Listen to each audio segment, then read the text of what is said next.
Alright, Hunter doesn't know what to do with his hands, but today we decided to make a little video for you guys. What do you have, Hunter?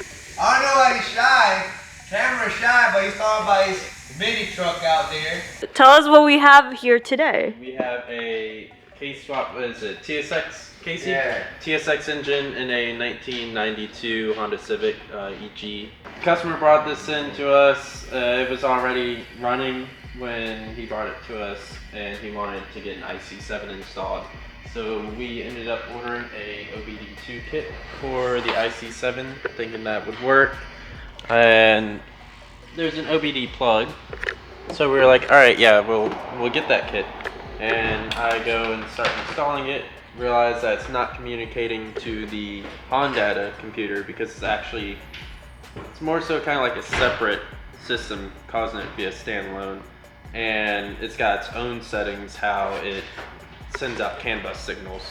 So I was doing some research into it and figured out that there's pins on the Hondata part itself that you have to actually wire to instead.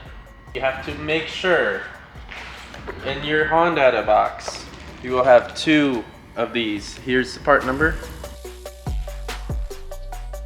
You'll have two of these in the box. I already used the one. I've depinned it so that way we don't have excess wires just hanging in the ECU. Everything is heat shrinked and whatnot. So what I did here is where it says CAN, I did my CAN high and low signals, and I ran that directly to the back of the iC-7. Now, is this not a common thing to use together, or? Not really. Typically, most of the time, people use the stock cluster. I mean, stock cluster is working, but the speed sensor is not working either. So I had to do some research into that as well, and that's also where I figured out you have to use the connector that's inside the ECU on the Hondata part itself. So after all that, going through the computer, what you're going to want to do is start up Hondata KManager, and you're going to want to make sure it's all the way up to date as much as possible, because the software just doesn't like being out of date. It's going to most likely start you here in display where it shows you all your sensor data. You're going to want to go over to parameters right here. Parameters, okay. And then it might start you in like some random page. You're going to want to choose multiplexer / digital output right here. And you're going to want to go all the way down to the bottom where it says CAN output. And you're going to click that drop down menu, go to the very bottom to Hondata protocol at 1 megabits per second. And then the output rate, don't touch it. Don't touch it Do it. at all. And then you want to go back to Haltech right here. It's going to probably start you over right here at startup screen. You're going to want to make sure NSP is up to date and your iC-7 is up to date, and make sure it is on the NSP software, not the ICC software.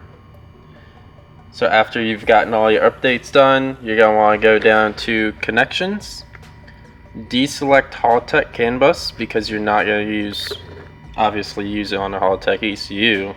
So you're going to want to do third party CAN bus, make sure that's selected, make sure that's deselected. Then you're going to go drop down to CAN, and it's going to have you reassign your CAN bus wires, and that it's already paired to the high and low, so you don't need to select each one individually. You're not going to touch terminating resistor. You're going to leave that as is. You're going to drop down to third party CAN, which is right underneath that.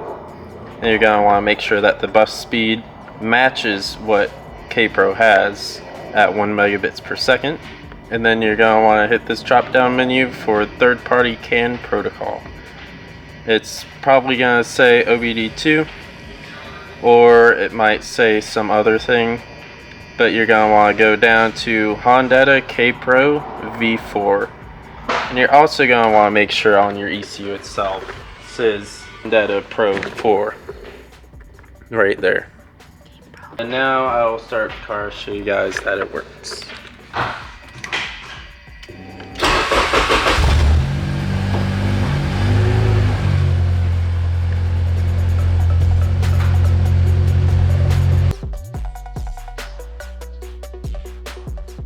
Now we're gonna customize the dash for him. This is loud.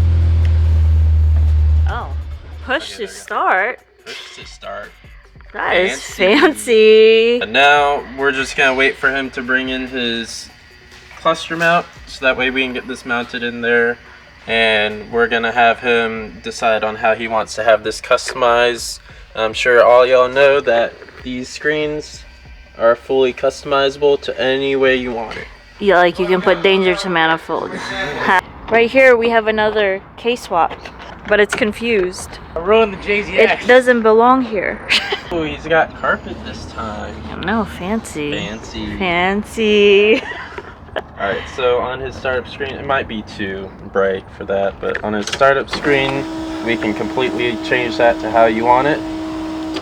And he wants a Hello Kitty theme. He wants kindness counts.